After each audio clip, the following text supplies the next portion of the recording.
Greetings, everyone. This is me again, Zahra, ex-Muslim, ex-Shia.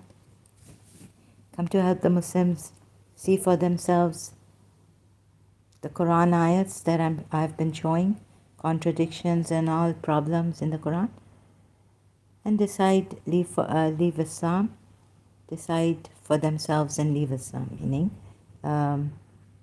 so now we're on. Where are we? And sorry, I came a little earlier than the time set for the event on YouTube. I apologize for that. So thank you for understanding. Okay, now this God is mind-made in Shia Islam and Islam or the devil. Okay, it's either Islam is from the devil, God is mind-made, or that Islam is from the devil.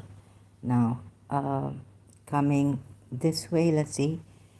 It's the mind's construct, is it, that God is beyond existence, that the Shias believe in, giving him attributes and power that he keeps to himself, right? And has given to Iblis to lead astray all except the purified ones. Either God just isn't or he just is. So we're going to examine this piece by piece.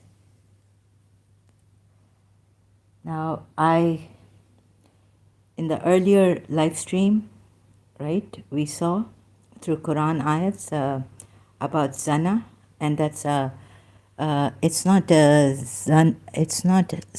zana, the one that's it's sexual, it's adultery or fornication, right? A sexual intercourse out of marriage. It's not that, and the letter also, if you care to see in Surah Nur ayat, Zana, the letter is different, the Arabic letter is different. Here. Right? Oh, sorry, it was a mistake. I hope your ears are okay. Zani, right? So this is used, this word is used with a different letter, Arabic letter. It's not toin zoin, which is this sana, I think the toin zoin. So this is what I say, please help me. And there's a Muslim last time again, and he was saying, then this is sexual intercourse too. And an Arabic, a Pakistani who knows Urdu, and Urdu letters are similar to the Arabic letters. You should have known this and should have helped, but they don't do this. The problem is some of them come here giving me, wasting my time and all this and their time. This is really terrible, like they try to, or they're trying to test my knowledge or things like that, or they know and they're trying to test my knowledge. This is the problem. Anyways, but it was quite helpful, although a waste of time and a strain on me. You see, I have a lot of strain on me. My condition is such that even when I'm talking right now, there's a strain on my neck, veins, my head, my body, my guts, my stomach. So please consider my condition. I don't want you to have pity on me. I never expected that from you, but just a little bit of consideration. And please be honest. Be cooperative. You know what it means to cooperate. Rather than try to test me and all this, or go roundabout in a roundabout manner somehow for some reason. I don't know what reason. So I ask you, I put my trust in you. And I put my trust in this religion also that has betrayed me. So how many of you have that consideration for humanity and know what it's like to be betrayed? Right? Even that. Okay, so of course I'm not going to answer this question directly in these live streams, but indirectly coming to this. Is it a mind's construct, religion, Shia Islam and Islam also. We'll, seeing how the Sunnis also take it, but for now the Shia, and leave the Sunnis aside, Sunni Islam aside, Shia Islam, and or Islam altogether also, where the Shia Islam meets the other Sunni Islam. So please see this, right? So now where am I? Okay, shall I start? Been explaining, so people don't understand, some of them, some of the Muslims. It's you should know the difference between zana and zina or zani, the adulterer, adulteress, like that. So this zana, like I showed you in the earlier live stream, is thoughts, assumptions, and opinions. So we saw earlier through Quran ayahs, zana could be thoughts, assumptions, and opinions. Guesswork depends in which context the ayahs use zana, or how God uses zana in the ayahs. So powerful. Okay, in one of the ayahs, it's zana is used in such a powerful way that Shaitan's zana has come true about some disbelievers. Right? Surah 34, ayah 20. Iblis found his estimate of them to be true, and they found him except a party of the believers. So this is zana, right? Zana. This is not zana. This is zana. And even as Urdu speaking people, and you should know that it has a different Urdu letter. It's not zal. It's or ze. It's toy, from toy, zoe. It's zoe, right? Written in that way in Arabic, I think, with that letter. And need I tell you this? So a little bit, please help me. What I'm trying to say is that where I miss out on things, omit, or, you're supposed to help me. This is not a debate or an ego that I know better, or even that I know better than you, or something like this. This is just that I don't know any better than you, but, you could be knowing, you could be more intelligent than a Muslim, but because of your brainwashing and your conditioning and the fear cast in you by Allah, this religion, the religious scholars, and that you have not been able to see properly the Quran ayats. So this is also not a competition. This is discovering the truth. Please, for God's sakes. And I've put my life at risk. And I have been saying cooperate. What does that word mean, cooperate? Help me. Things like that. This is not like, that I'm such a genius. Even when someone told Christian Prince he's greater than the others, he was like, no. So we don't do this kind of competition. We are not here to show off how well we know. I might make a lot of mistakes. And see, I even, when he said, when I banned him, this Muslim Pakistani man came, Zalmi podcast, in my previous live stream. He said, where is it written that zana is haram? Zana is haram. No, sorry, it's halal. He was saying it's haram. This is whispering of Shaitan. So some of it helped me, what he was saying, but please cooperate. And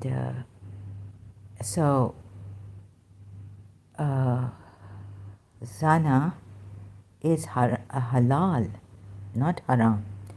Some of the Muslims, I gathered, you don't know that zana is not waswasa.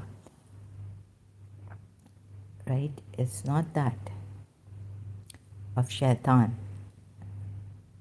in Surah Nas or Surah Falak of the Quran. So this And what else?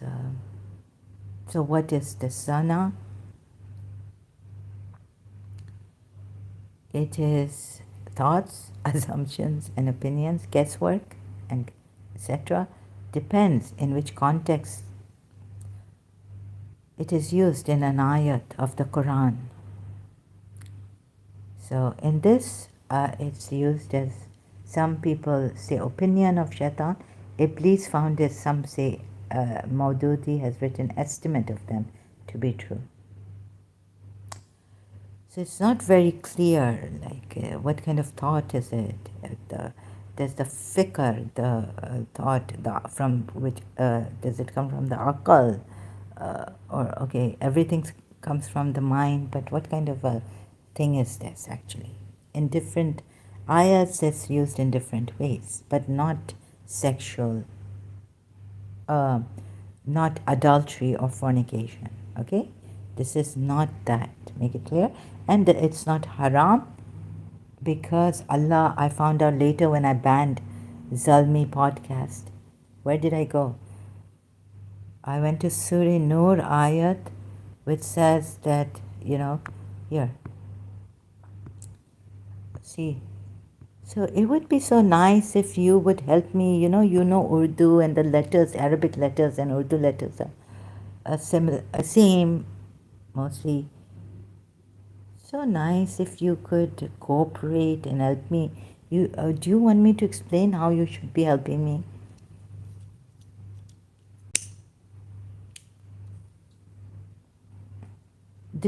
I'm not Christian Prince, or it's not a competition between us.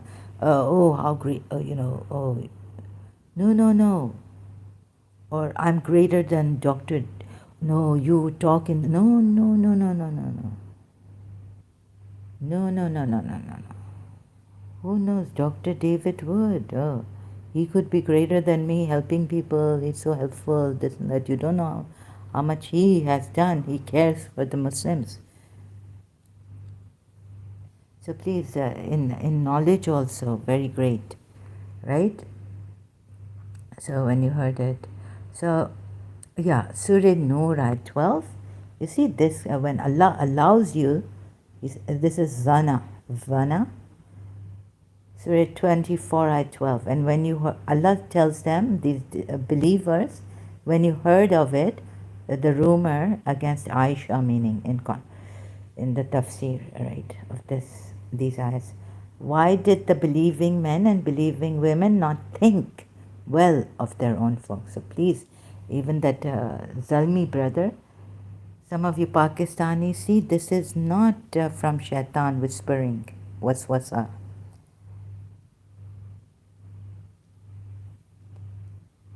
Allah, and it's not haram. Allah allows this. This is positive. Although in another ayat it has said some zana, assumptions, is sin. And and what other thing, right? That I showed you in my earlier live stream. Now, here, Surah 49, ayat 12, oh, you who have believed, avoid much zana. Now, here it's assumption, or it's not even clear whether it is negative or what, but then, like you can find out from the rest of the ayat and start guessworking. Indeed, some assumption is sin, but Allah doesn't say it is from Shaitan, because Allah Himself here, then there are contradictions. Allah Himself here says, think to the believing men and the believing women, why did you not think good of them yourselves? Zana, right? Hope you get this. Then we can move ahead. So how can this Quran guide you really with all this, using the same word for this? Okay, now cut myself. Guess what I found after a long time?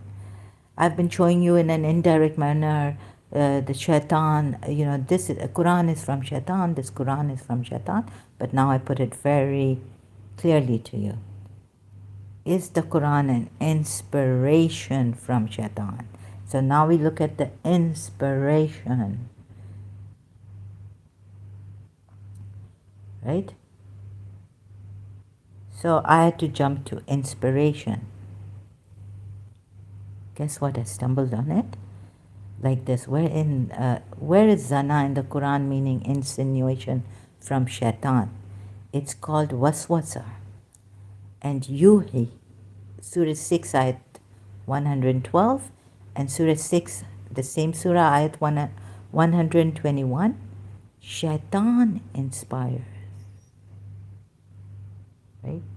So this, a little bit from Quran's message.com articles I got, and it's in black here, it starts from here. The imperfect verb yuhi, which has been used in verse 40, Surah 42, ayat 51, has been used in the Quran for the kind of revelations made to the messengers of God for a particular mission.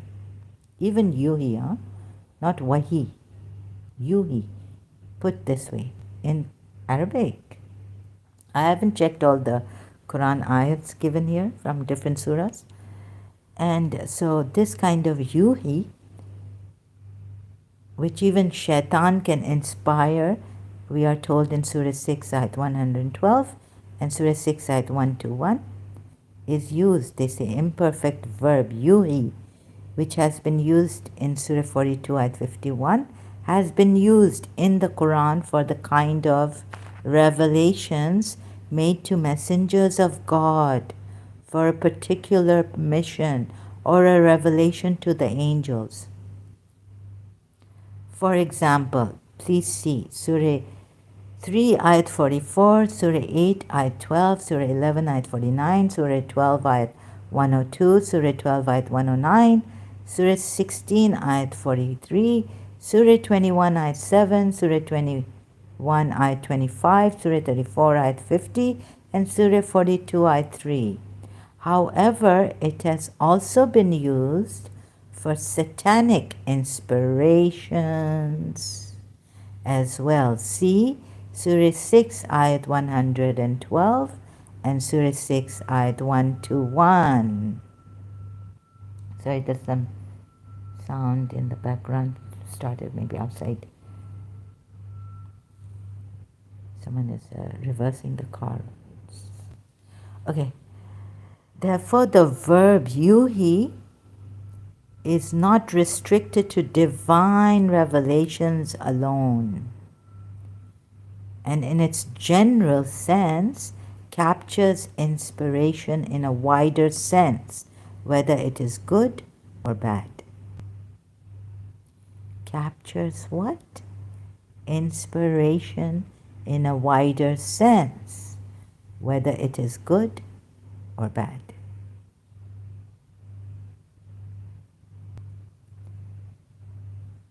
Furthermore, to restrict the ability to receive wahi to certain chosen individuals is incorrect. From the perspective of the Quran, all humans have the capacity to be inspired in one form or another. The mother of Prophet Moses was not a prophetess, but was inspired, Surah 28, ayat 7, as are the bees. They too are inspired by God in their capacities to perform a particular function. Surah 16, ayat 68. From all this from QuransMessage.com articles. You can. This is the website. Where is it? I have to show you.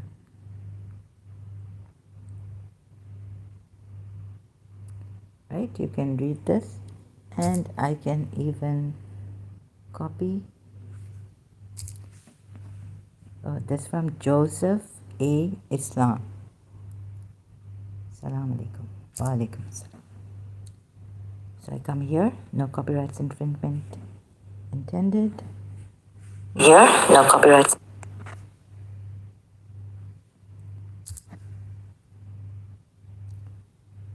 You can read this, right? Back to the notes.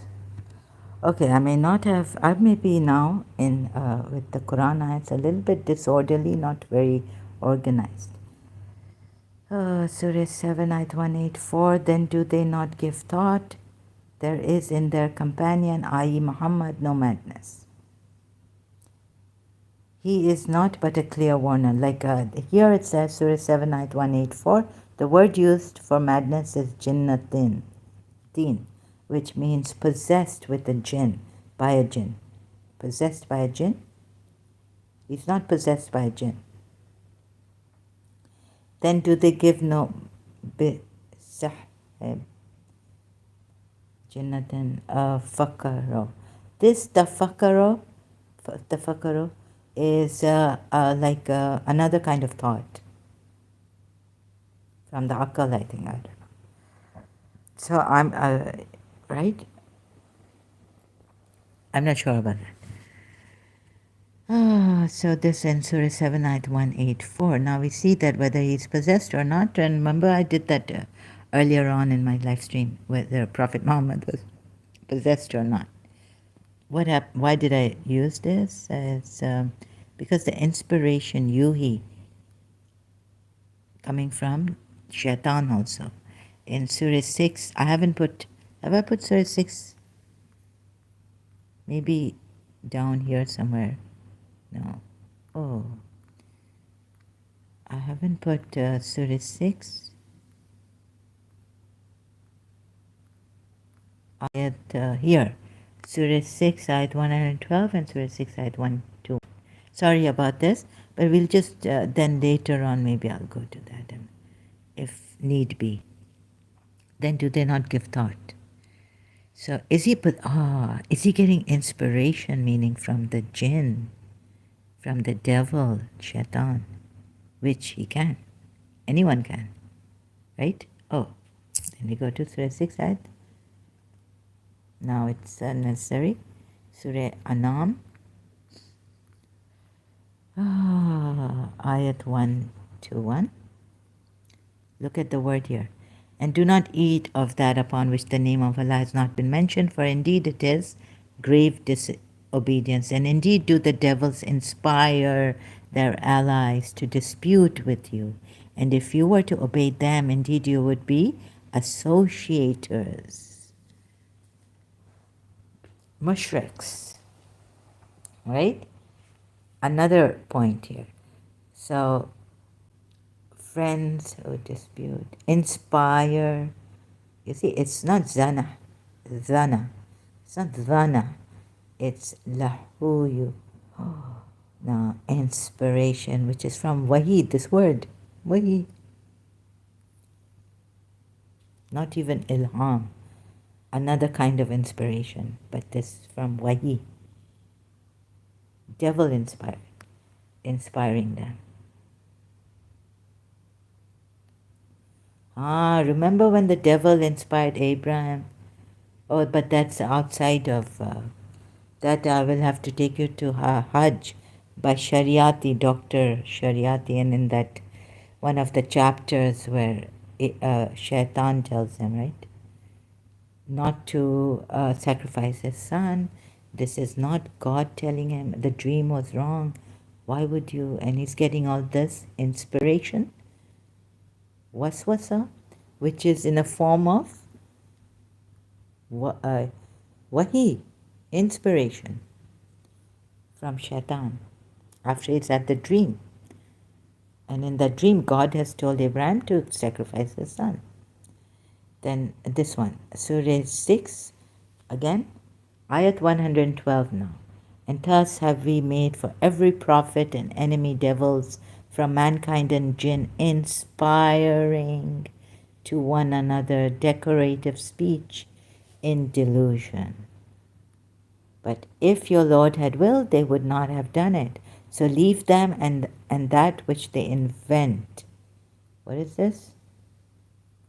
The word? Like we saw in the article too, confirmed, inspiring. Yani, it's a verb form of wahi, revelation. Oh, jinn, and the jinn from among Shaitan. No, sorry, Shayateen from the mankind and the jinn, both from mankind and the jinn, inspiring.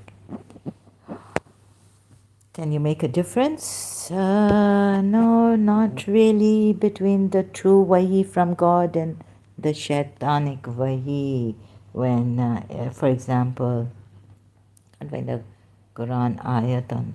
No, we can't. But a little bit here, let's see if we can make a difference. Whether this is not a revelation from Allah, but an inspiration to him from Shaitan, Prophet Muhammad, to Prophet Muhammad. From Shaitan, Surah 25, ayat 60 says, when they are told, prostrate yourselves before the Merciful One, they say, what is the Merciful One? Shall we prostrate ourselves before whomsoever you command us to prostrate? So you see, you command us to prostrate.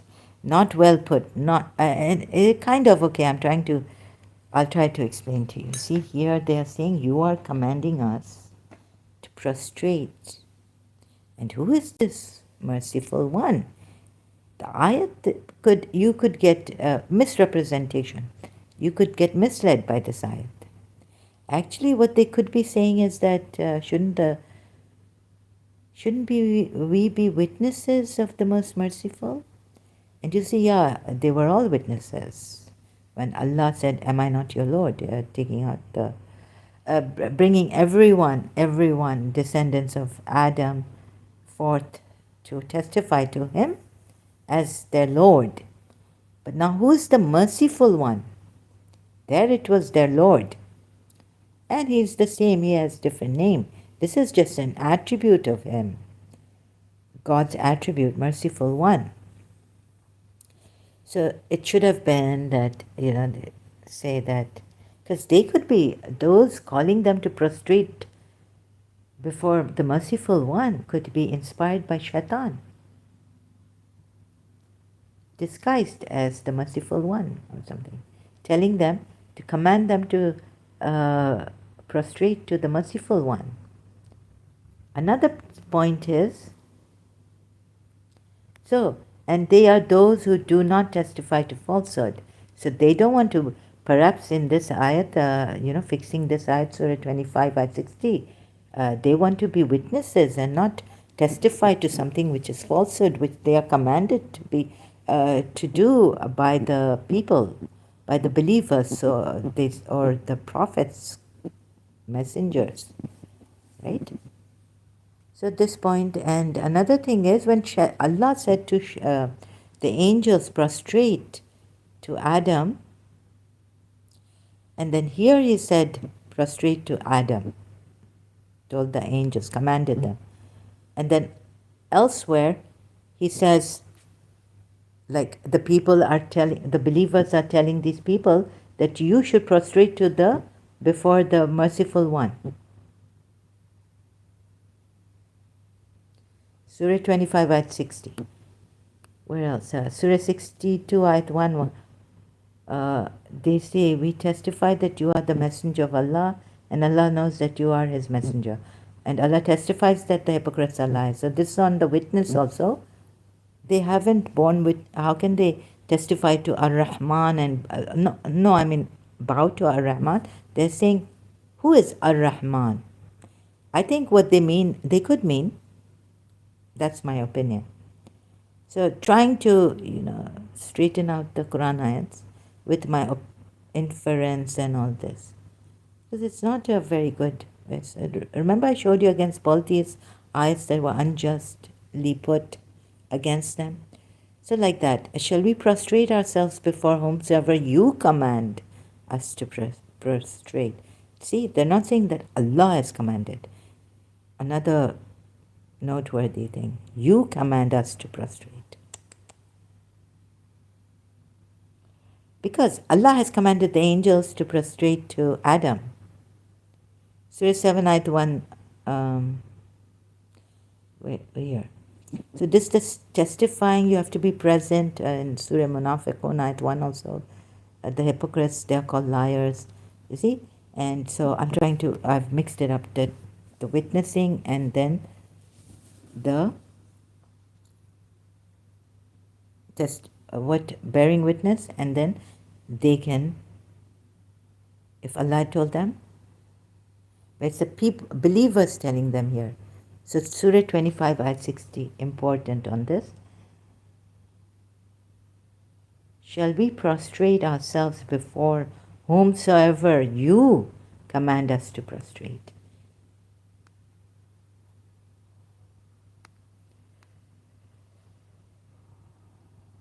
Right? Try to look into this ayat, like read between the lines. Or lest you say it was only our fathers associated with Allah. Yeah, about the about testifying to our Lord, Surah 7, Ayat 172, and then it says, or lest you should say that our fathers associated with Allah before. So that's why even the reason why God made them testify here, right? This also. And we were but descendants after them. Then would you destroy us for what the falsifiers have done? What could the next ayat mean after the witness? Or lest you say, O Prophet, when your Lord took out the offspring from the loins of the children of Adam, made them bear witness. So they haven't borne witness to Ar-Rahman. They may have borne witness to Allah, their Lord. It's just, Ar-Rahman is just an attribute of Allah. This is Rabb. Also this, and so they could be confused like, do you want us to bow to Ar-Rahman? Remember, it's bowing to Ar-Rahman, not Allah. Although these are attributes of Allah, but here he said Lord, noteworthy. So it's not that accurate, the Quran answer. Or lest you say it was only that our fathers associated with Allah before, and we were, the next ayat after this testimony, shahada, of the children of Adam from the loins, the souls testified. Or what test? Am I not your Lord? Themselves, their souls testified. And lest you say it was only that our fathers associated with Allah before. So I think this is good. This ayat is good for not, so you know that you shouldn't associate anyone with Allah, right? So Surah 2, ayat 34 says, and mention when we said to the angels, prostrate before Adam. So they prostrated except for Iblis. He refused and was arrogant and became of the disbelievers. Now here, why does Allah ask the angels to prostrate? Allah can just say that, and Iblis didn't. And why? Ask yourselves, why did Allah ask the angels to prostrate? You know what is prostration? But then they've made two different meanings of prostration. Like in Surah Yusuf, ayat 100, and he raised his parents upon the throne, and they bowed to him in prostration. Here they say, what do the Sunnis even say? That yes, the parents of Yusuf bowed to Yusuf in sajda. But now it has, since Prophet Muhammad, it has changed. You can't bow to. So even at the time of, why did the angels bow to? So it was, the Shia thing is that the light, actually they bowed to the light of Allah, which came on from the loins to the upper part, and they went on the fingertips of Adam, that then they bowed. Then Allah asked the angels to bow to Adam, but not in the Quran, but Iblis refused, and he's called the arrogant and became of the disbelievers. Actually, I think it's this Iblis who doesn't want you to, wait a minute. Iblis is bowing to Allah, worshipping him, as a jinn, right, of high caliber. So he refused. Now, what the Quran ayat says that he was arrogant and became of the disbelievers, is it right?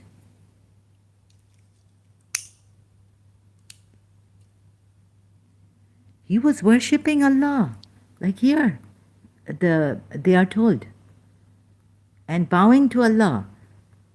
Surah 25, ayat 60. And when they are told, prostrate yourselves before the merciful one. What was Iblis doing all along? Only and only prostrating. He refused to prostrate to Adam, whatever the case may be. Allah said, I made him with my two hands. What made you refuse? Are you of the arrogant, or are you of haughty, or are you of the ali and exalted high ones? Not right. It doesn't make sense, right?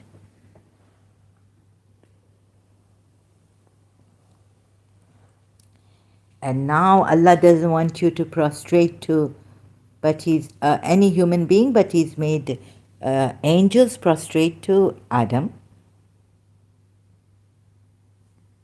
Like and it's like prostrating to other than Allah is shirk also, right? Worship of that person. But we see here we see this, then here we see in Surah 12, ayat 100, and he raised his parents upon the throne and they bowed to him in prostration. Even Hazrat Yaqub bowed, sujood, full, it's not ruku, sujood, prostration, full bowing. Even Hazrat Yaqub bowed to Yusuf, Hazrat Yusuf, his son. And then we are told that, now the law has changed to it. And what the Shia say on this? That this is a different kind of prostration. It is out of reverence, respect, honor.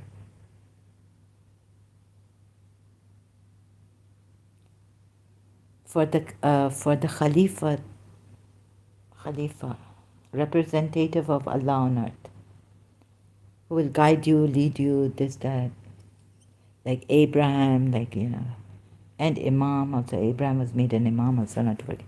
Anyways, that is another case. Then what else do we have here? So here.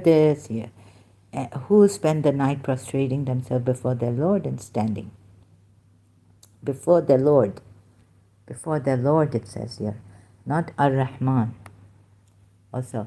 And they were prostrating themselves before their Lord and standing also. So it's a prostration here also. Before their Lord. So there are ayahs I found that say, yes, prostrate before your Lord. And why aren't you going to prostrate before your Lord? No. So here it says prostrate before Ar-Rahman. Of course, it's an attribute of Allah, but according to the Shias, it is not. Okay, call on Allah in whatever manner, name you may call on Him, Ar-Rahman, or all are similar names and all this. But something I had to comb out here is that something is funny here, right? As the yuhi coming from Shaitan, the inspiration coming from Shaitan. Keep that in mind, right? And so Surah 29, ayat 38, and we destroyed Ad-Thamud, and it has become clear to you from their ruined dwellings.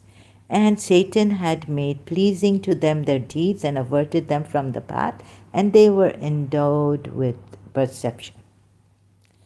It doesn't say zana, it doesn't say that, or it doesn't even say yuhi here, but pleasing, made pleasing to them. And since they were endowed with this perception, even when they were endowed with perception, so it did not avail them from Shaitan, did not save them from Shaitan, making pleasing to them their deeds and averting them from the path of Allah, this perception. So you have to seek refuge in Allah from Shaitan, right? Surah Fussilat ayat. So prostrating, can you see now a little bit in my disorderly ayats, the way I've put it, that but that inspiration can come from Shaitan too, and by this article well written, my English not so good. So now, what are we getting to? Maybe in the end, okay. And you can use zana in a good way. Allah tells the believing men and women in Surah Nur ayat, why did you not think good of yourselves? So good way of thinking. And then there's on zana that some of it is sin. Maybe the negative. You can come up with like backbiting or from Surah Nur ayat, why did you not think good of those? Where investigate properly, lest if a news comes to you from a criminal, right? Investigate that ayat also. So then you can find out that zana is not haram. It can be used in various. It can be used negatively. Then it's haram, and you try to find the Quran ayats where it. No, then it's a sin. Then it's a sin. And much of zana is. You should not. What's that ayat? And avoid meaning. No, it's not. It doesn't say haram. Stay away from it altogether. Forbidden is assumptions. It says avoid much assumption, right? So like that, the Quran ayats may not be so clear on that also for you. And some Pakistani man here didn't know, what was going on here. What I was trying to explain to him, and he's lost. So how do you get it? So at least now from here we know that he, inspiration, sorry about the whistling, can come from Shaitan, and he could be inspired by Shaitan. Because you see, Shaitan is the one who did not prostrate. And now you're told not to prostrate to anyone in such the form, full prostration. Could this be from Shaitan? An inspiration, and then you don't need to go to those ayats. And Muslims coming here and telling me also this, what is it? Challenge. Huh? Where's that I did? What was the challenge? 10 ayats or 2 ayats or 1 ayat or the whole Quran. If, right? So those ayats, remember? The challenge. Muslims coming here and saying to me, produce. If jinn and men altogether got to, this also. If jinn, now jinn are from, that Iblis was from the jinn, right? Shaitan, he became Shaitan. If jinn and men, now you see, all together, cannot produce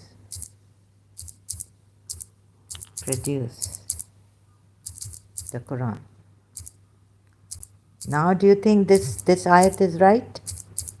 Does it have any weight? Quran ayats.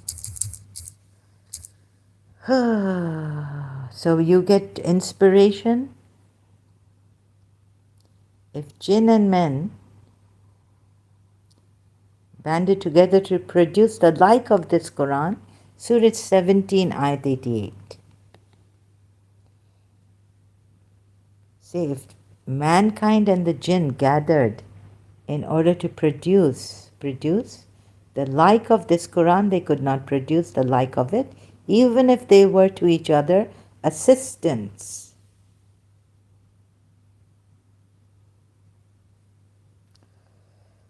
Another thing is the wahi coming from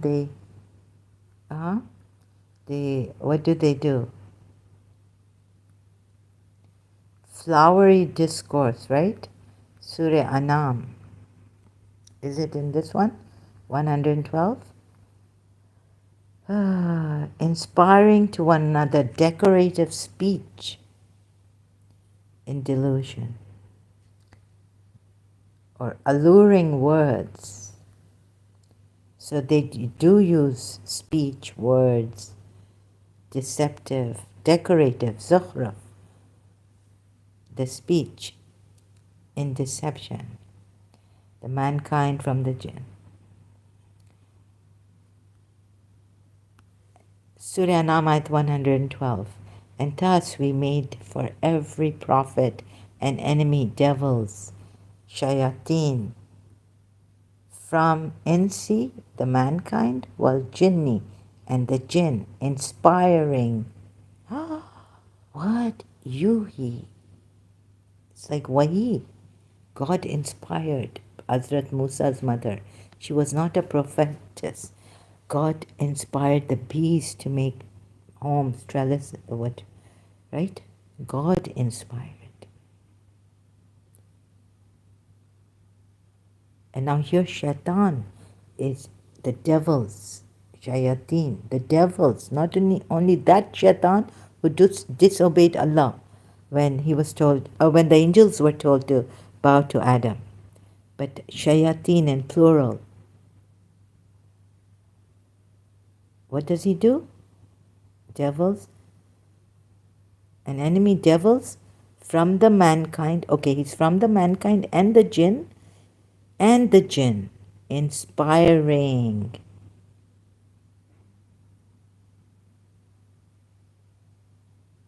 Yuhi. So this is even, you know what is a wahi? You may not be able to,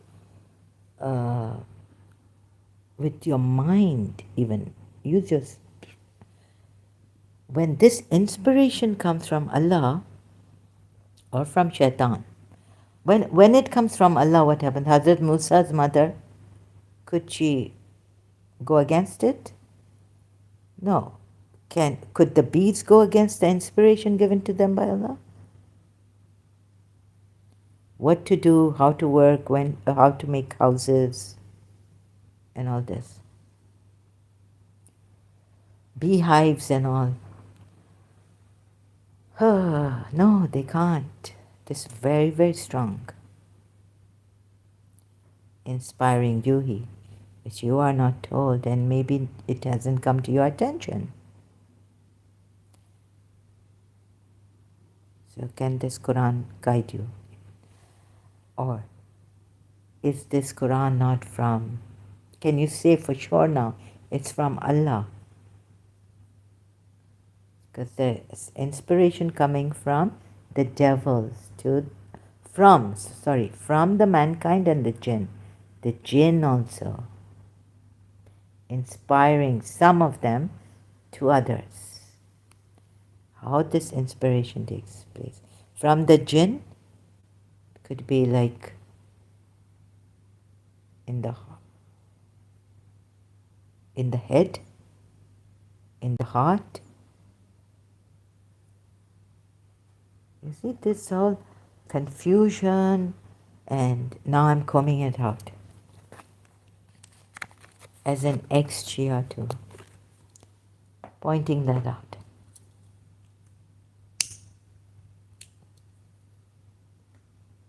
So shocking, right?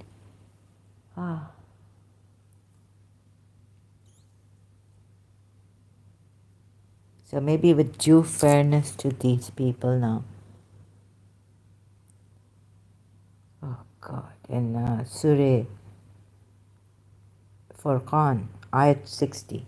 And when they are told, prostrate yourselves before the merciful one, they say, what is the merciful one? Shall we prostrate ourselves before? Yeah, what is the merciful one? And shall we prostrate ourselves before whomsoever You command us to prostrate? They're not telling God this. Wait a minute. Let's go to. Oh, so the prostrate, right? Sajda. Surah 25.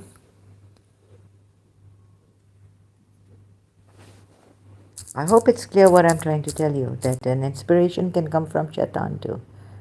From Surah 6, Ayat 112 and 1 to 1.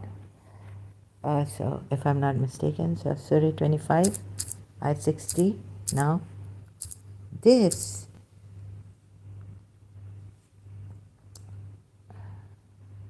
with regard to also like prostration, right? And when it is said to them, prostrate to the most merciful, they say, what is the most merciful? And ask those. You know what it says here? Ask those who know. They don't. You see, this is not Allah saying, He who created the heavens and the earth and all between them 6 days, firmly established on the throne. Allah most gracious. Ask thou then about him of any acquainted. The previous ayat of this surah, Surah 25, ayat 59. About him, ask about this most gracious to those who are well acquainted or acquainted, have the, are aware. Khabira, right? And it's not Allah telling them, this is, and when it is said to them, through whom? This part gives away. Who tells them to prostrate to the most merciful? They say, and what is the most merciful? Should we prostrate to that which you order us? Now they are supposed to, these ones above, the ones who are acquainted with the most merciful, are supposed to tell them who the most merciful is. Right? In fact, I think the best thing to do is, so they're supposed to inform them of who the merciful is, because they are well acquainted with the merciful. They are informed about the merciful. Shall we put it this way? And these people are not informed about the merciful well enough, maybe. And should we prostrate to them which you order us? Telling these people who are well acquainted, because they are telling them to prostrate to Ar-Rahman. And it increases them in aversion. Right? Allah is not telling them here. Those who are well acquainted with Ar-Rahman, the merciful, they are the ones telling them to prostrate to the most merciful. Shaitan has done it. Shaitan has prostrated to Allah for thousands of years, we are told. He just disobeyed, prostrating to Adam. Disobeyed Allah and did not prostrate to Adam. And what is the most merciful? So they should be now told what the most merciful is.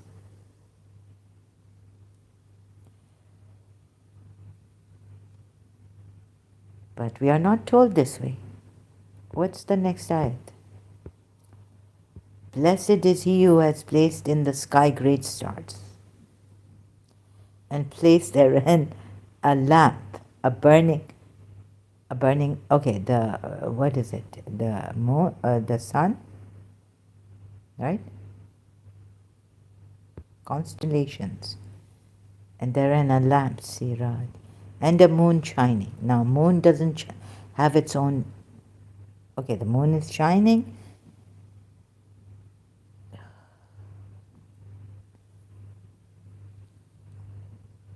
Are they stupid? Ar-Rahman, blessed is he who has placed in the sky great stars. Perhaps they know even more than, and and placed therein in the sky a lamp. What is a lamp? Siraj. And luminous moon, illuminating moon. This means The light is coming from the moon itself. And you find out from science, astronomy, what? That light doesn't come from the moon.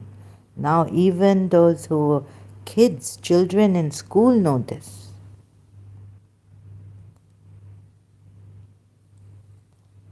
Right? So let alone I went to those ayats who are bearing witness to Ar-Rahman, no, the Lord. He said. Now you see all this hodgepodge, mishmash ayats, where it is said to them prostrate to most gracious. They say, what is the most gracious? According to Shias, most gracious are the names, attributes of Allah. And shall we prostrate to that which thou commandest us? Because thou could be inspired by the Shaitan, devil. Surah 6, ayat 1 to 1. Inspiration, wahi, can come from Shaitan, not only God. And not only to the prophets, but the prophet's mother, Hazrat Musa's mother. To the bees, given inspiration. Oh, and Shaitan can give inspiration, not only Allah. Again, repeating to you. So what answer did they give you?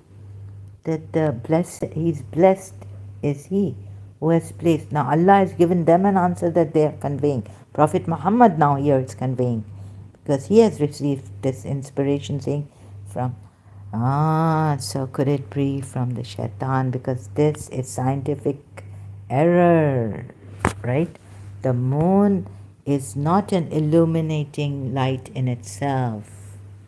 This is what it means, the ayat 61. Are they crazy? Are they mad to believe in this? Now you tell me. Also this a little bit. If that is whatever I showed you is not enough, and telling you and explaining to you is not enough. So you get it. You get it? These ones. Ask them about Ar-Rahman. Also, how shall I, please help me. And then, how to explain these three ayats from Surah Furqan. And then the Imams too in this ayat, the ending, last few. The third ayat, and in the end, the third last ayat, or blessed is he who has placed in the sky. What else is there? And it is he who made the night and day follow each other. So, I mean, the Shaitan can come and, inspire this same thing. He has knowledge of the. My father told me, it made me realize that Shaitan has such spiritual knowledge. He was very close to God, right? Now, how can we distinguish? Not that he's telling you about the creation, and it is even Imam Ali. He could be a devil, explaining to you how angels were made in Najul Balagha. Please see this. Shias, helping the Shias, right? Sorry, Najul Nalaha. Sermon. How God made the firmament. Shaitan can do this through men and jinn, inspiring with, and even giving you the realities, some of the realities of life.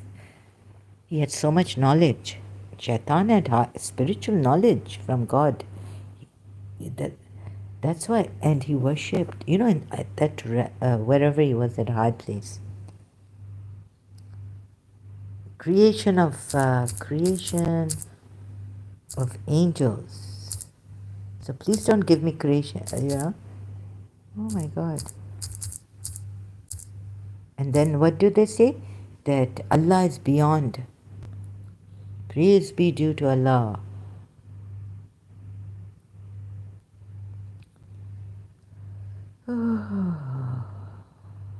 Sorry, excuse me.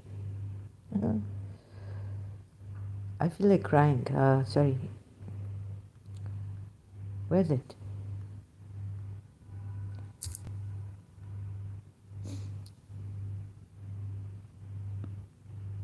Sermon 91. Preface by the compiler of Najil Balagha. Oh, Sermon 91. Please give me Sermon 91. But this is the way it goes here. So is it clear that inspiration from the Quran ayats, not me saying it, from Surah Anam ayat, and it's not Zana? Do you think that you can, 91, what? Now I've even forgot. See, until I bear witness there's no God. Okay. This is Imam Ali, Sharif Raziyas. Oh God. Oh, just, no, I've just had enough. Sorry, excuse me, Shias. So really, these, sorry. And when they are told, prostrate yourself before the Merciful One, and they're not told by Allah here. So even the jinn, the devils can inspire. Where is it? Surah. Oh, men. And remember this Iblis. He was asked to get the clay for human beings, to make Allah to make human beings from the earth. And then he did some mischief. Allama Majlisi, where Hayatul Qulub is from there. Where is it? Now we go to Surah Anam. So, they have gained all this knowledge inspired by Shaitan to dispute with him. Devils inspire. And you would associate. And if you were to obey them, indeed you would be associators with them. What do the Sunnis say? Associating Ali, calling on Ali. But this, their prophet, the prophet is the culprit. That's why you have all these conflicts. He's the false messenger, the false prophet, Muhammad. And thus have we made for every prophet an enemy. Devils from every prophet an enemy. Devils from mankind and jinn. And this Iblis gives it to them, just mankind also. Inspiring to another decorative speech in delusion. And you could even be deluded. You see, Shaitan changes also this, if I may say so. Shaitan changes the face of the world. And you could be thinking, oh, these big changes, buildings, no. Whatever you... Oh.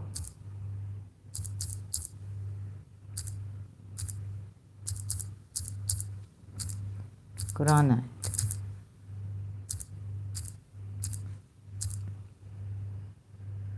Oh, goodness.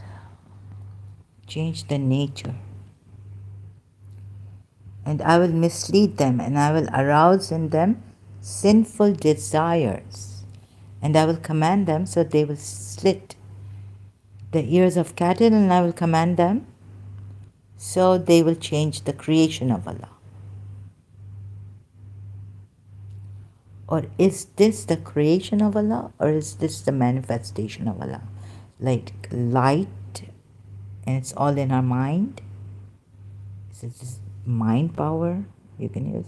Or you can use, just settle in this pure awareness. Keep aside zana, good or bad thoughts, tafakkar, and contemplations and basirat and insights and all this. And go to Jiddu Krishnamurti, start from Jiddu Krishnamurti and see what thoughts are. All this. So you see how we were given a run around as a Shia. I could, going round and round in a merry-go-round or, So this is Surah. I'll check in Quran.com, the Arabic words, not Iran. Iran. Surah 4 ayat 1 1. Oh, there's an Irani word in this. Bala. We say bale. Means yes. And sometimes it's bala means bala, no. But that's not an Irani Farsi. That was an old Farsi before Khomeini. Khomeini brought French in Farsi, Persian language. He added mercy and V. No, he didn't add V, which is yes. But the Bale, now they say ara means yes. It's changed. Okay, Surah 4, ayat 119.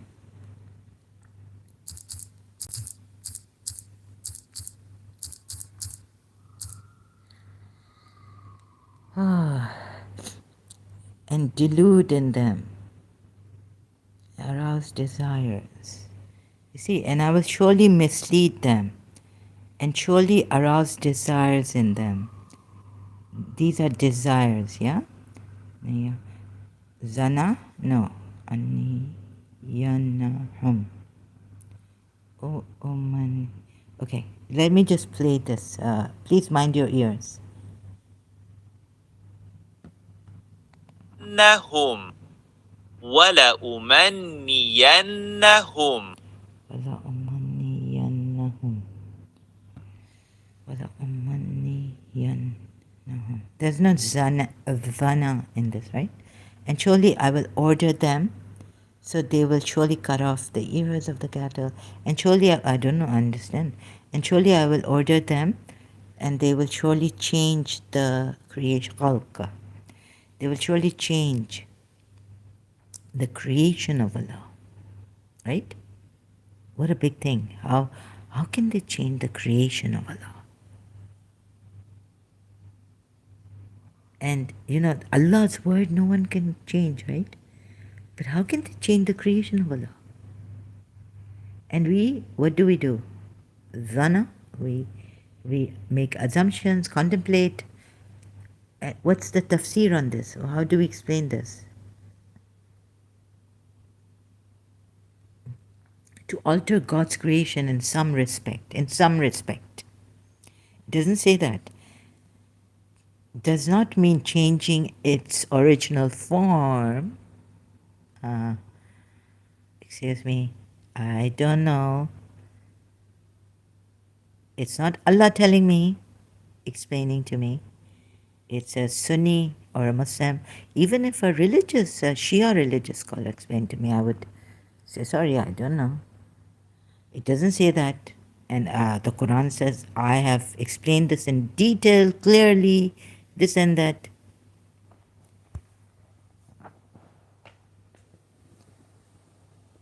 It says, and I shall command them, and they will disfigure Allah's creation.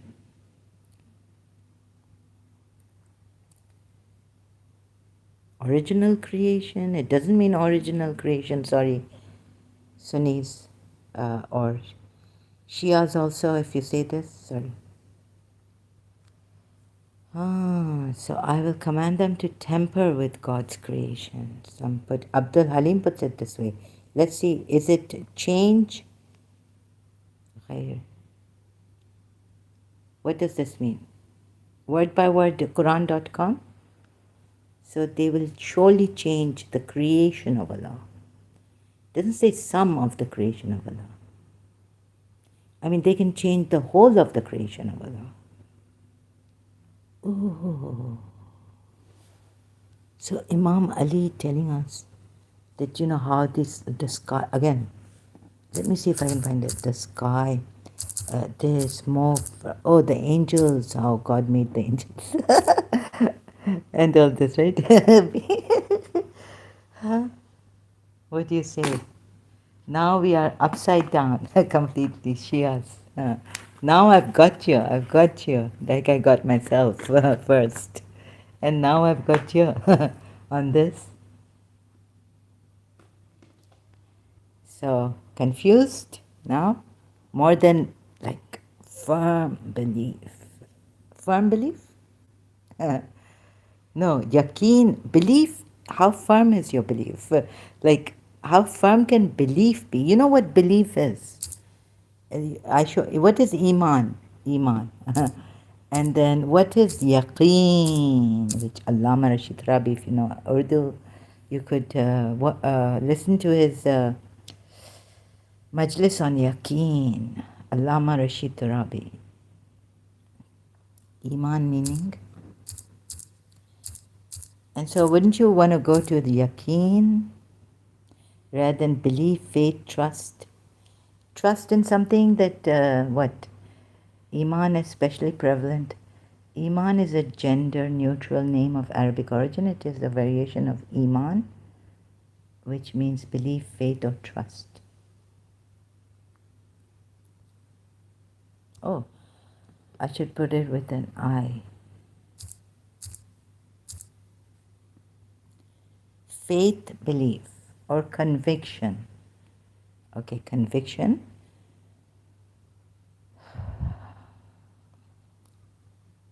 Right?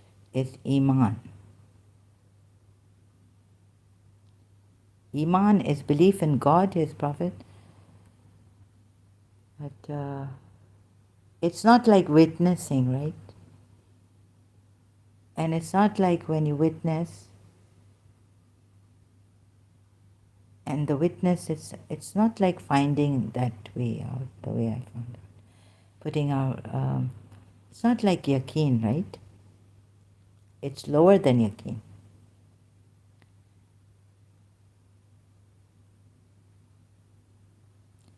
How can you come to a yaqeen of something, even a belief of something, by the science? And how do you come to this?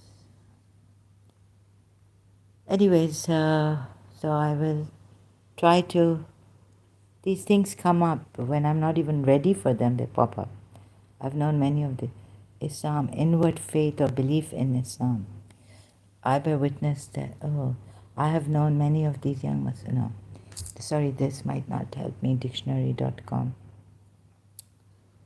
But it's enough, right, for this belief, faith, and what is yaqeen. So all this I was as a Shia, I didn't know fully, and I'm supposed to. I was confused about. So how do we say it now? How? No, but at least for this, how can I help you more in this? And myself. I think I've helped myself in the sense that I don't have to use words to explain to. I've seen it.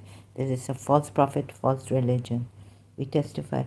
How can I even help Ismailis, Shias, 12 Shias, all of you, until the end, like end of the, we go.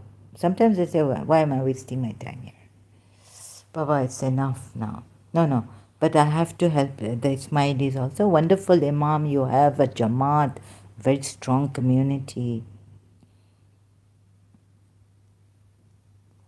And I hope the Imam doesn't leave us, but he just leaves the sister. You know what I mean?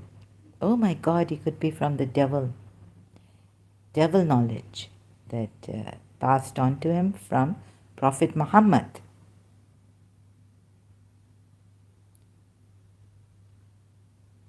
Inspired by the devil.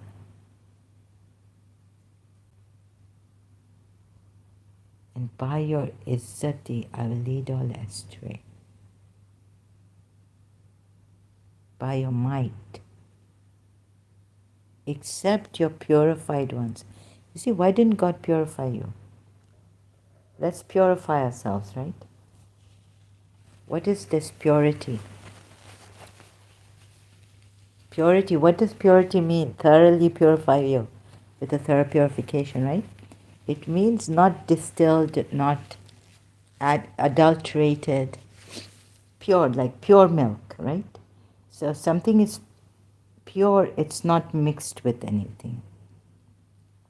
Now, leave your thoughts aside. Close your eyes. Think of nothing. Just Descartes said, I think, therefore I am. Leave your good and bad thoughts aside, your assumptions, your dhana, your positive thoughts also. Leave aside. It will not help like this. First, we need to get to the root of witnessing. Who is the witness? Who is the witness? You see, let not the mind construct that God is beyond existence. Forget the mind's construct. Whether good or bad, all these thoughts come from the mind. Leave it. Is this I from the mind, the witnessing from the mind? Just let your thoughts go, be. So, can we say that I think, therefore I am, or put the I am before? Can you come to the realization that you are the I am, pure awareness, and therefore you think, whether positive or negative. And this I am, right? Just not paying attention to the thoughts.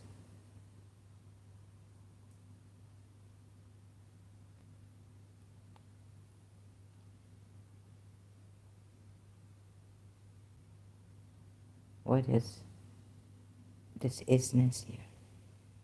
The I am, right? Either God just isn't or He just is. And that He keeps to Himself the power, and He's given His power, izzati, to Iblis, to lead all astray except His purified ones. You haven't been told properly, you see, that leave your souls, whatever the desire you picked up, the conditioning, the desires coming up, leave all this. Want is this which is here, which is without thought, right?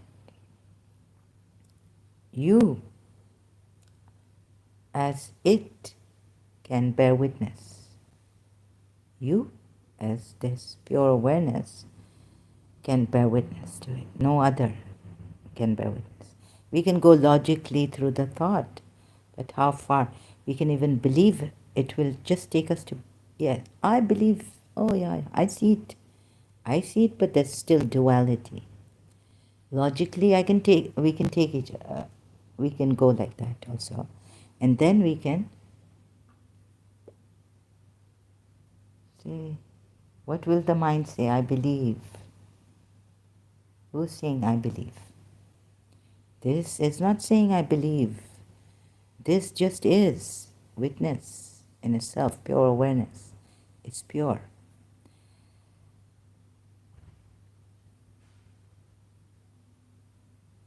Right? So, and it's pure, like it is not tarnished by the mind.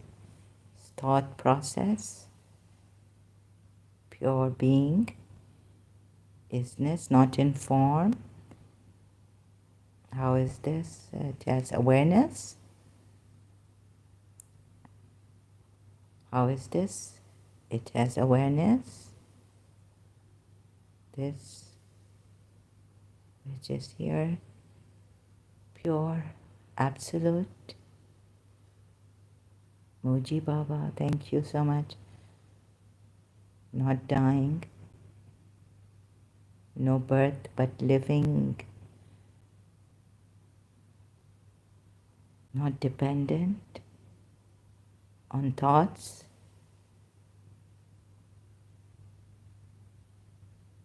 right?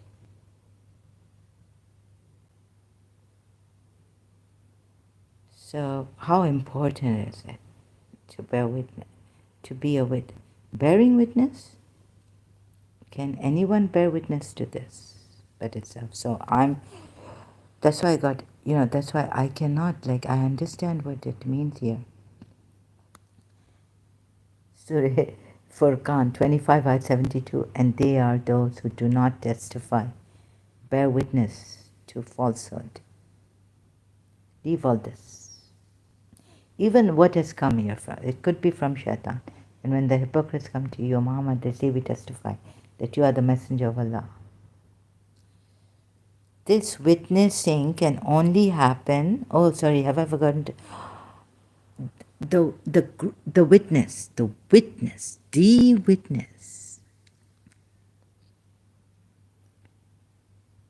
Who can be a witness to Allah?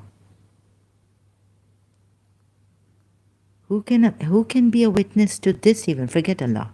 Okay, forget this that we took the loins and made you bear witness to your Lord. Am I not your Lord? No. Tell me, logically. And seeing also, let's see. And then the logic will come perhaps. I don't know how it happens with me.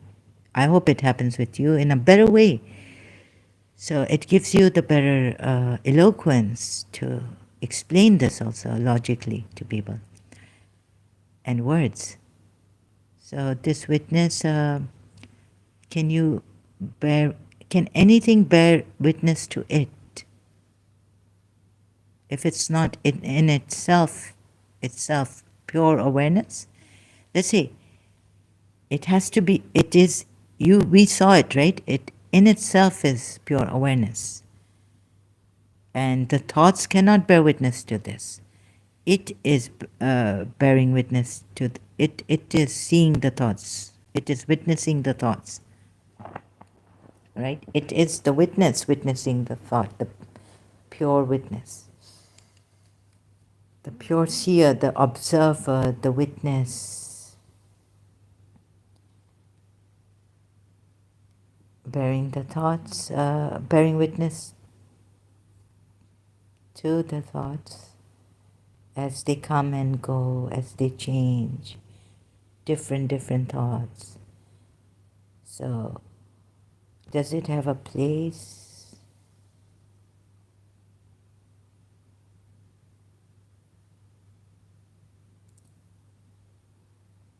Doesn't have a place? Does it seem like it? Who is the seer?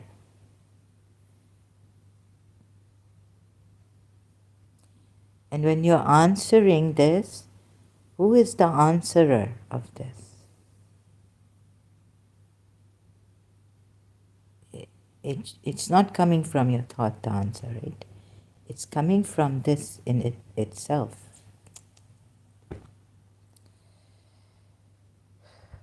So,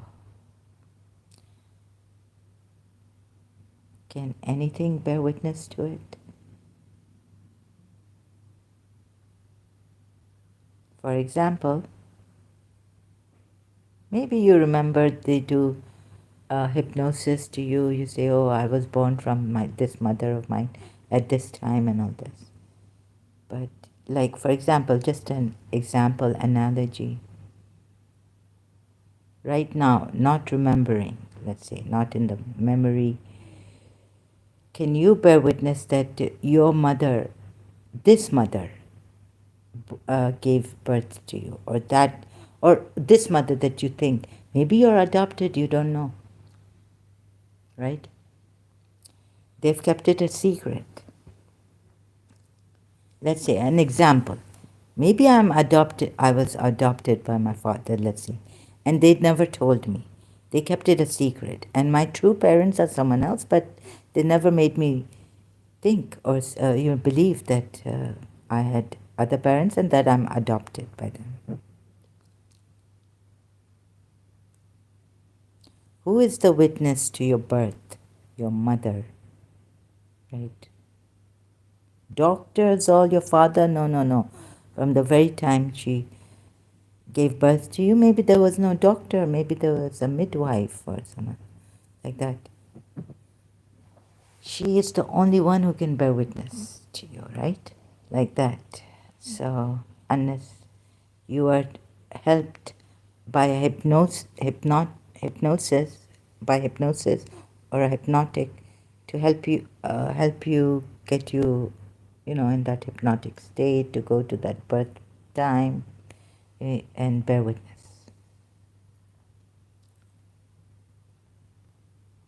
Your mother is the witness.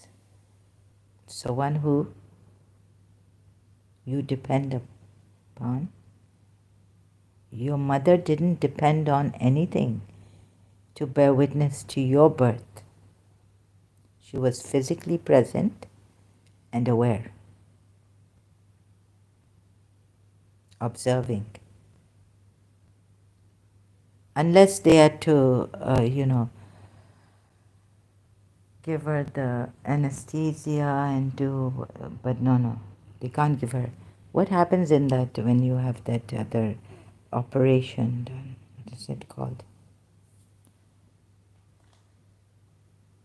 But anyways, normal birth, she is the one who bears witness, and you are dependent on her. Everyone, you gave you gave birth to this present, giving birth, and so through this analogy, which I have used very poorly, sorry about that, about witnessing, which is not dependent on anything, so it is pure.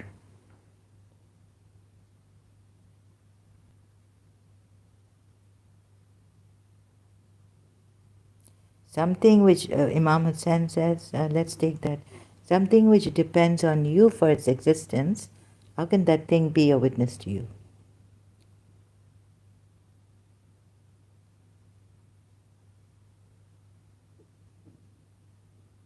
So in itself, you see, this is how they should have done it. All this from the devil. Now I've worked it out. Even wahi, you can get wahis, inspirations like high form. You can produce things, poems, master, uh, what is, uh, masterpieces. What do you call that? Now the words are not coming to me. I'm tired, I think, too much. A masterpiece of like Shakespeare's poem. So, uh, so masterpiece you can produce and inspire. Maybe not the same thing, but they can produce another thing through the inspiration by Shaitan. So can you be sure that this is not an inspiration from Shaitan? Now, knowing that inspiration can come from Shaitan, and all these contradictions I've shown. Moreover, just on this, let's say, and not to forget the contradictions and all. But can you be inspired? The Quran ayat says Shaitan can inspire men from among men and jinn, right? Inspire them. Can something like this not come up, similar? How do you know how much or less than this? So taking even like this is the last religion, consider this also. Another point, like he could have and been there were poets there at that time, so they told us that this was the miracle God had sent to him, right? Because there were great poets at his time, Prophet Muhammad's time.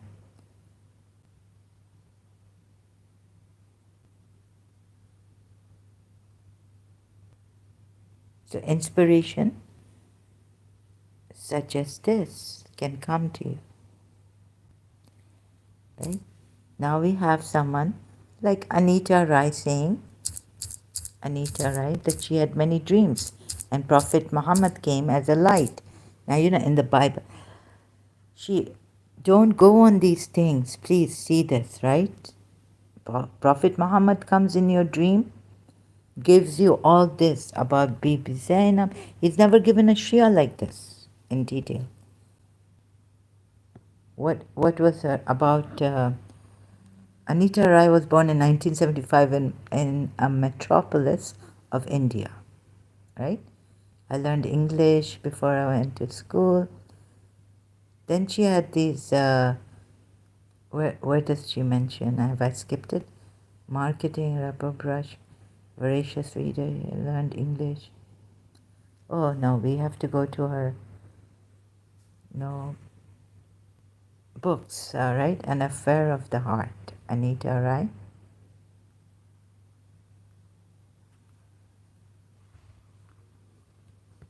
So where does she say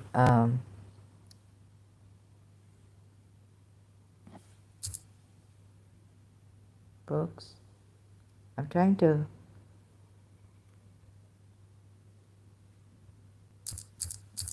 An Affair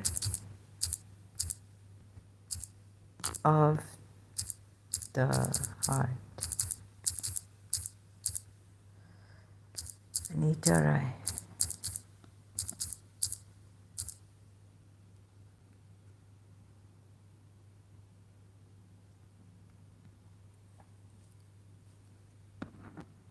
Is based on the visionary dreams that have come to the author, who is a young lady and a non-Muslim. The work is a powerful testimony, she says. Shahada to the power of dreams. Dreams that feature the Holy Family of Islam to bring about momentous consequences in the lives of individuals. Miss Rai writes, I would not ask you to be objective about what you read in this book, and because the content is heavily dependent on the matters of the heart, I know you can never ignore a temptation of emotional as well as intellectual subjectivity. Moreover, divinity is never objective. Dreams are the touchstones of our characters.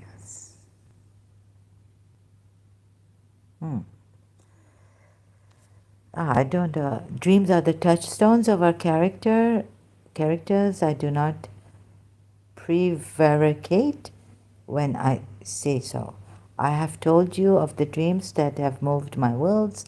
They came out of nowhere, turned my world upside down, then up again, and they are here to stay. The book is nothing but a truthful expression of the meditation, research, and analysis provoked by an ample dosage of spiritual inspiration. Rai is beamingly happy that in this book she has proudly answered Huxley's question, if a little knowledge is dangerous, where is the man who has so much as to be out of danger? This. So she had dreams of Prophet Muhammad coming to her. And then she was inspired to do more research, I think, and the essential woman. So you see, I'm not so things like that can come to you and you can write. Even Prophet Muhammad can come in your dream and you can write things like this.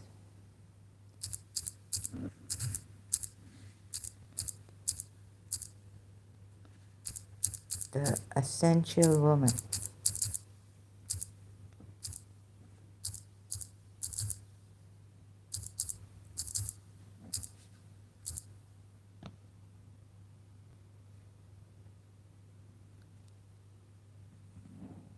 The author has written this book after being overwhelmed by the lives of the two most remarkable women the world will ever know, Lady Fatima and Lady Zainab. She publishes The Essential Woman independently without recourse to any kind of financial assistance whatsoever. It is her hadiyah to Lady Fatima and Lady Zainab that for as long as she lives, God willing, she will publish it herself and distribute it for free. The Essential Woman does not belong to her. Lady Zainab has the sole ownership, and it is her grace and power that runs this title.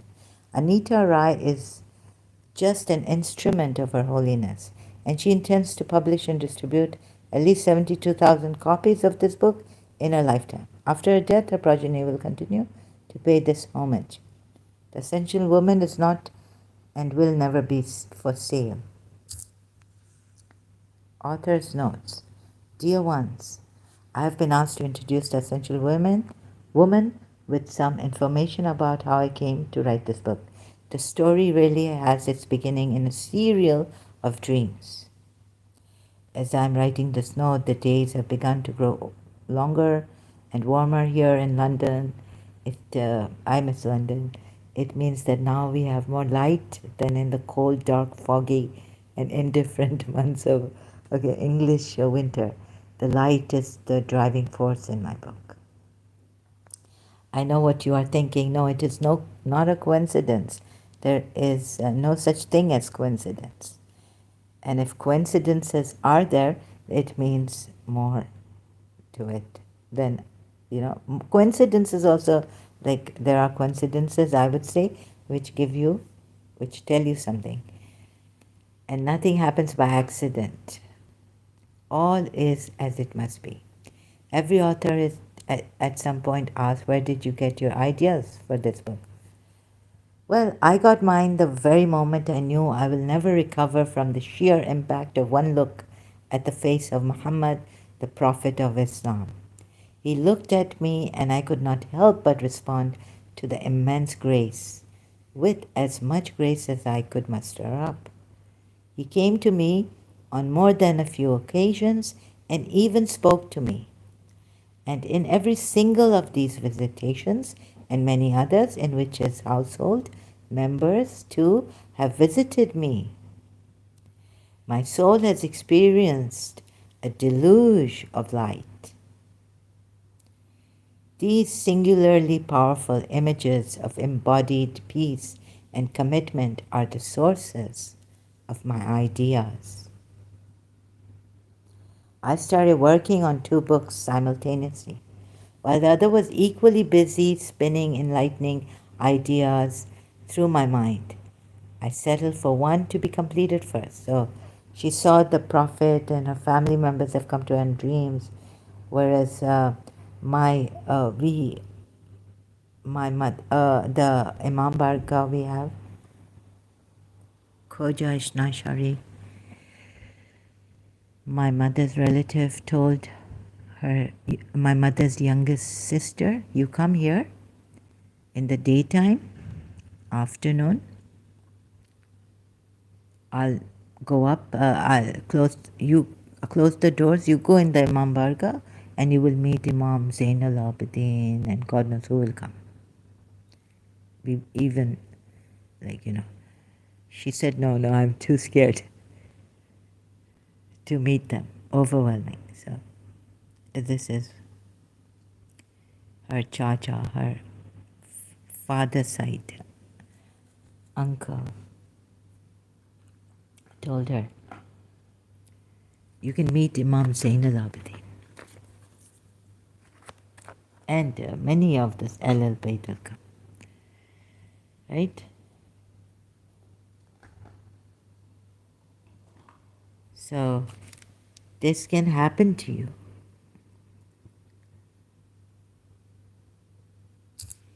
But we don't get God.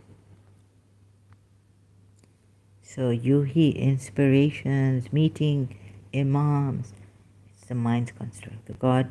That God is beyond existence, giving him attributes and power that he keeps to himself, and has given to Iblis that might that he can lead all astray except the purified ones. And you have to follow the purified ones. Now the last one is the last prophet is Prophet Muhammad, seal of prophets, as the Quran ayat, if understood by some in different ways. Purified ones. Either God just isn't or he just is. Also that. Right? Forget his attributes and all this. Thank you. Yes, we have all that knowledge, light. We've had imams guiding us. Like after Prophet Muhammad, we have 12 imams, and the Ismailis have 49th imam now. God give him a long life and in perfect health. But so we need to help the, if I may not be presumptuous, Imam, I think this is from Shaitan. All that knowledge, even that, we are told this from Prophet Muhammad to Imam Ali, His Highness Ah Khan. So on this Nizari, where is it? Nizari Ismaili. This Imam is full of, actually, what it says Wikipedia is, he has full marifat, right? Where's the theology God? Wikipedia, thank you. So the Ismaili, now even in the present age, Imam Shah Karim al-Husseini Khan IV, the present and 49th hereditary Imam of the Shia Ismaili Muslims, continues to stress the absolute and utter transcendence of God. Concept of God. This is the concept. Yes, it's brilliant, right? And here it says, the perfect soul of the Imam of the time always experiences the fullness of the marifah of God, but not God himself. Remember that. And his murids reach that recognition through the recognition of the Imam. Citation, Nasir al-Din al-Tusi, Badakhshani, Contemplation and Action. Now what do you say? Marifah, this full marifah, like full spiritual, full enlightenment, full knowledge.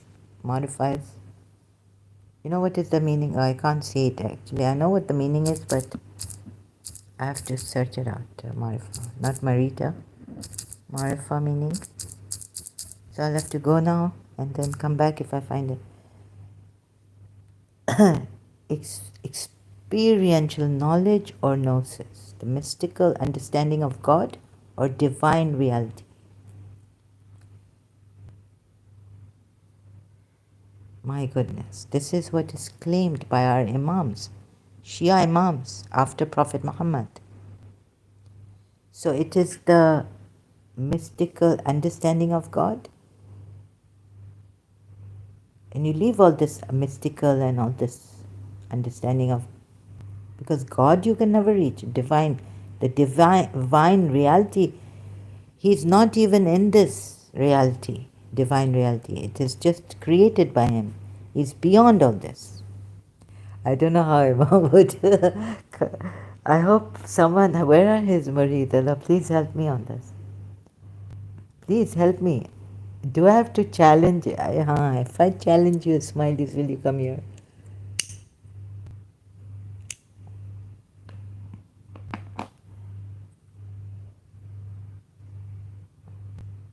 It is, but when you see when you work this out, who is God? God is beyond, beyond existence. Sajastani, paradise, Nasir, Khusro, all souls. Where's God? Rationalism, Quran. You see here, the Ismaili concept of Tawheed can be summarized as follows. God is beyond all names and attributes, including every name and attribute mentioned in the Quran, such as the powerful, the living, the first, the last, etc. God is beyond matter, energy, space, time, and change. God is beyond all human conceptions of the imagination and the intellect. God is beyond both positive and negative qualities. He is not knowing and not knowing. He's beyond all this. He's the source of all this, actually. That's how it is. He's the source of all this and beyond all this. The not knowing and not knowing And he's not powerful and not powerful. What does this mean? He's the source of all powerful power. God is beyond all philosophical and metaphysical categories, spiritual, material, cause, effect, eternal. I've done this, and thus God is above existence and non-existence. Now it makes you wonder, what is God? Doesn't it? Like I went crazy, and I'm still searching for. Oh no, I want to. So Imam is my nearest. He has full marifat of God. I will be going to him and I'll fall on my knees down when I see him. This is how emotional I get. He's the nearest. I'm missing Allah. I can't get him. But, so now we have this. Even pure awareness, he will say that is a creation of Allah. But you see, even like the infinity, the intellect, Prophet Muhammad is you remember, have you seen Dr. Khalil Andani on the intellect? Prophet Muhammad, Ismaili. Oh God, so what absolute? What is absolute? Even absolute meaning? So if you see this pure awareness is absolute, not qualified or diminished in any way, total. Hmm? Perfect.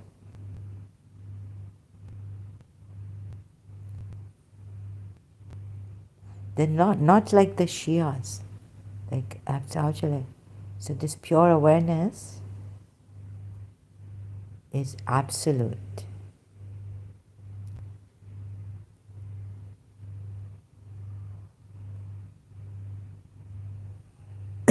Meaning it has no quality. It can't change. It can't go away, right? It's not qualified. It has no quantity, no quality. Allah, Allah, Allah. So could we come close to what the Ismailis say that, yeah, this also is not God for the Ismaili Shias or the Shias, 12 Shias. So the perfect intellect, Prophet Muhammad, Ismaili Shia.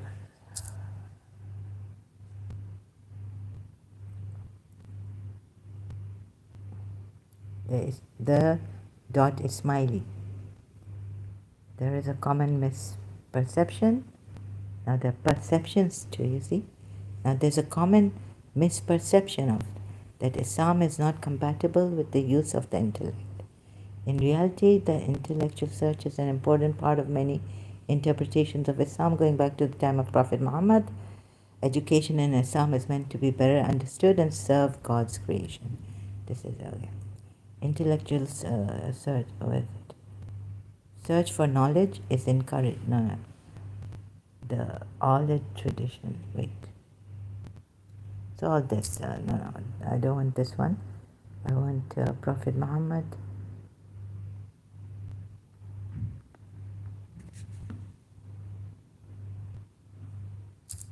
Intellect, soul,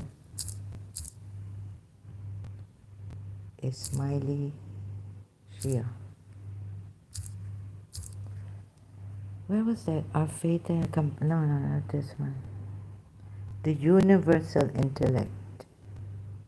The universal intellect is the aspect of the divine that can be described.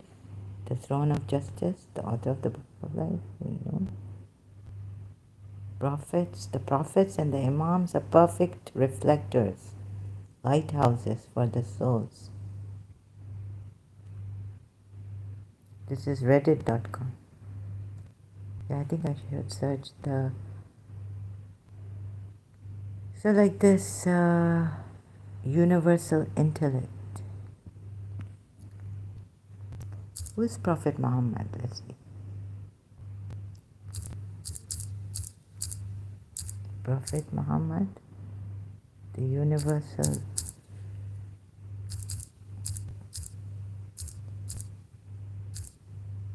intellect.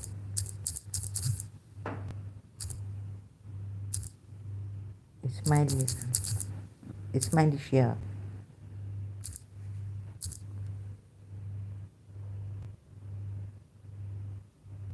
Ah, here we have it. Ismaili view of Miraj. IsmailiGnosis.com. In Ismaili philosophical theology, the universal intellect is the first spiritual creation of God and the most perfect of all created entities. The universal soul is the second spiritual creation of God that comes into existence through the universal intellect.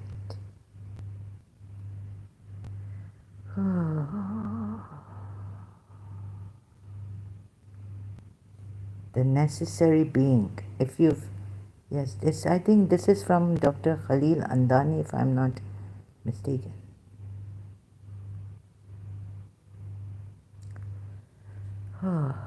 He gives all these diagrams.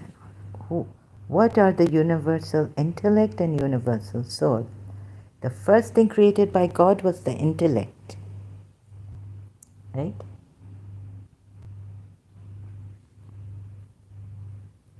And what is the intellect? The first thing created by God was my light.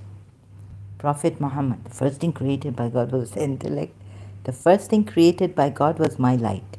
It's Prophet Muhammad's light. William Chittick, The Sufi Path of Love. The universal intellect, Akal Kul, is the first being originated by God. Now, what is this intellect? What is this? And the noblest of all existence. Can you bear witness to this first intellect? Universal intellect, Akal Kul. Who's bearing witness to this Akal Kul? Can we bring it like this next time? I will be here, coming here. Very interesting for me. I hope it's interesting. For those of you here, you can be here. Please, peacefully, friendly. We love humanity. We love Ismailis. We adore Hazir Imam. He's very peaceful, with due respect. Okay, like that we will come, and I can. Okay, we joke in the sense, light-hearted. Imam, we want you, or something like this, right? That he is he deluded, with due respect, like, extremely positive about Islam. Let's see. So we're discovering together, please.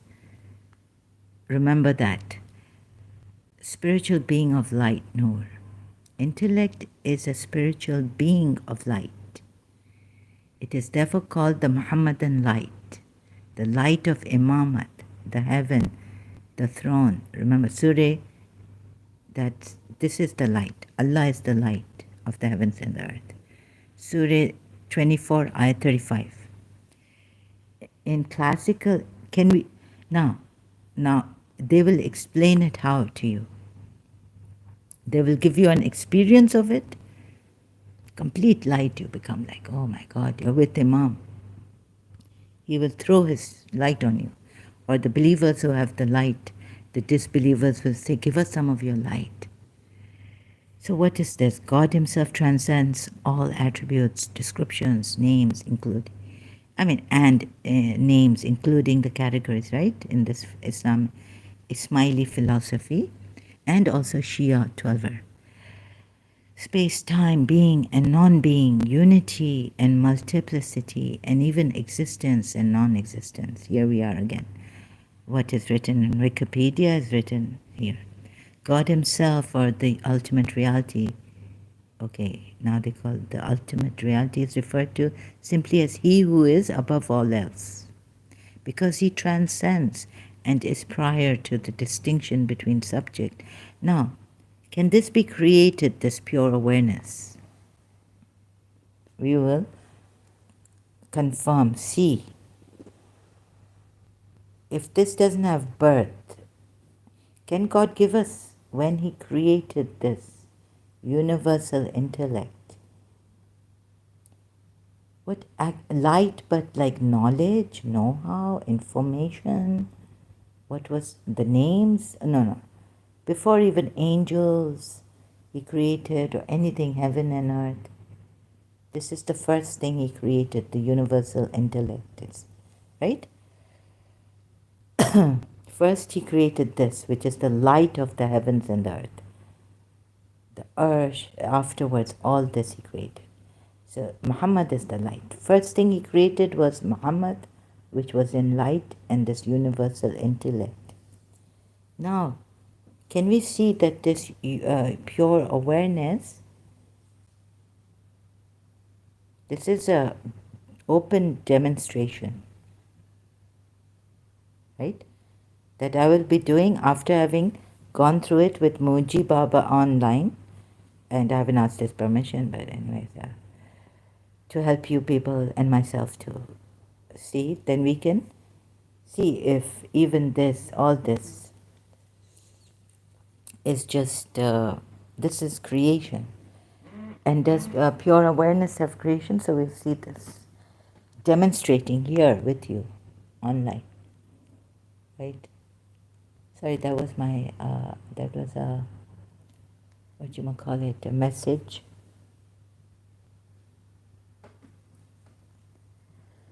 Okay, so God himself transcends all attributes, descriptions. They would say this light, is this light the seer, pure awareness? And so God is beyond pure awareness. You can't even describe God as pure awareness. Means what he is, we don't know. But shouldn't God have awareness to create? Without awareness, where will God be?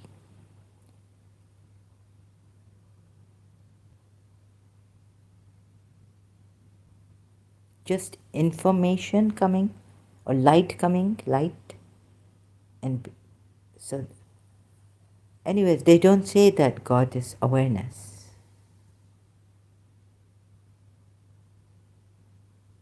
So something my Shias, my former religion, have done wrong, that I feel I think, in my opinion, it's all a mind's construct, or all this, and then we have problems with inspiration, yuhi, wahi. Shaitan is sometimes inspiring us, but we say that if you are with the Imam Ali, Shaitan says that he's on Sirat al-Mustaqim, lying there. Who can take you from that Sirat al-Mustaqim, like this, to the Sirat and save you from that Shaitan who's lying on Sirat al-Mustaqim, even the straight path, the right path. Imam Ali, Imams, right? But okay, that we were told, and so all this lie, Yuhi, what? Okay, their Imams can help you, and all this we were told. But here, when you look at the Quran ayahs, it doesn't add up properly. It just doesn't sit properly. Whether even Prophet Muhammad could be inspired by the devil, and this is the devil's inspiration. You get it? So they may have that and call it light, knowledge. So the light, like the Shia, 12 Shia say this knowledge. Knowledge comes from this light, right? Light is knowledge, which comes from the light is knowledge, Shia, Islam. Let me just set this out. And I have to go now. Thank you so much for your patience, patient forbearance here. Illuminate your heart with wisdom. The man's heart is lit with the piety and irrigated by ethical virtues. What is light in Shia Islam?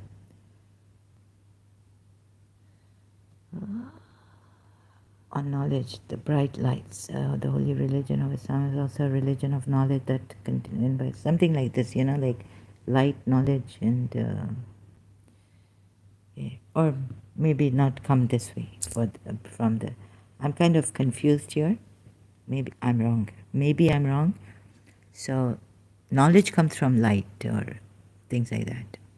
And I'll go to the Ismailis. They can perhaps, and a little bit 12 Shias, but let's see where on this now, on the Ismailis, but please see that Sunni Islam, all this, once I get the adored Imam for myself, then finish. I'm finished.